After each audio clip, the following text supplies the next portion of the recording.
जय श्री सीताराम भक्तों। तो आज प्यारे भक्तों, हम आपके लिए जो कहानी लेके आए हैं वह बहुत ही शिक्षाप्रद है।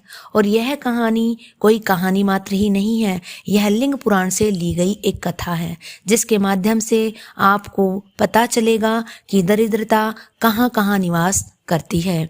तो चलिए भक्तों, शुरू करते हैं। समुद्र मंथन के समय हलाहल के निकलने के बाद दरिद्रता की उत्पत्ति होती है और उसके बाद महालक्ष्मी जी की उत्पत्ति होती है। इसलिए दरिद्रता लक्ष्मी जी की बड़ी बहन है।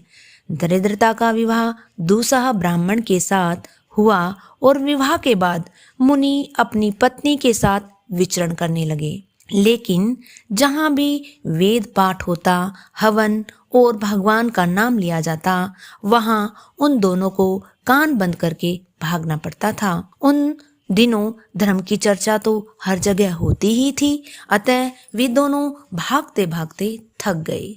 तब दूसरा मुनि दुखी होकर दरिद्रा को एक निर्जन वन में लेकर चले गए। लेकिन दरिद्रता डर गई कि सोचने लगी, मेरे पति कभी मुझे छोड़ न दे और अन्य कन्या से विवाह न कर ले। किंतु मुनि ने दरिद्रता को विश्वास दिलाया कि मैं दूसरा विवाह कभी नहीं करूंगा। तभी दूसरा मुनि ने मार्कंडेय मुनि को आते हुए देखा और उन्होंने महर्षि मार्कंडेय को दंडवत प्रणाम किया और पूछा, हे महर्षि, मैं अपनी पत्नी के साथ कहाँ कहाँ रहूं और कहाँ ना रहूं। मैं भागते भागते थक चुका हूँ और दरिद्रता भी थक चुकी है। मार्कंडेय मुनि ने पहले उन स्थानों को बताना शुरू किया जहाँ दरिद्रा को नहीं जाना चाहिए और जहाँ दरिद्रा जा भी नहीं सकती। और वे स्थान हैं जहाँ शिव शंकर के भक्त रहते हों, जहाँ भस्म लगाने वाले लोग रहते हों, जहाँ नारायण और गोविंद के नाम की चर्चा हो, जिस घर में गाय हो और जहाँ भगवान की मूर्ति का नित्य प्रतिदिन पूजन होता हो, उस घर में तुम्हें नहीं जाना चाहिए। हे दूसरा, वहाँ कभी भी दरिद्रता नहीं रह सकती। इसके बाद मार्कंडेय ऋषि ने वे स्थान बताने आरंभ किए जहाँ दरिद्रा अपने पति के साथ रह सकती है।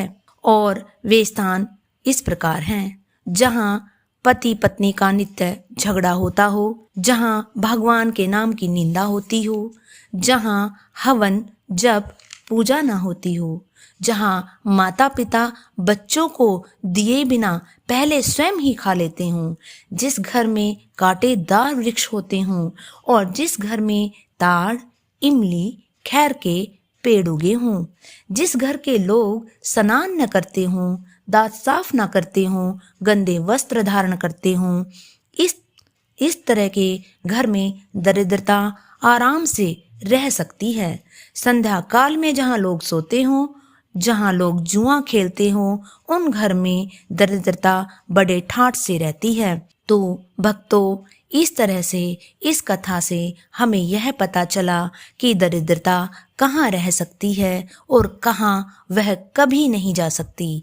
तो प्यारे भक्तों, हमें वह कार्य कभी नहीं करने चाहिए जिनसे कि हमारे घर में दरिद्रता का वास हो। हमें वे कार्य करने चाहिए जिनसे हमारे घर में महालक्ष्मी जी का वास हो। तो प्यारे भक्तों, इसी के साथ जय श्री सीताराम। अगर आप इस प्रकार की कथाएं हमसे सुनना चाहते हैं, जो पौराणिक कथाएं हैं, जो सत्य कथाएं हैं, तो कृपा करके कमेंट करें और साथ ही सभी भक्तों को जय श्री सीताराम।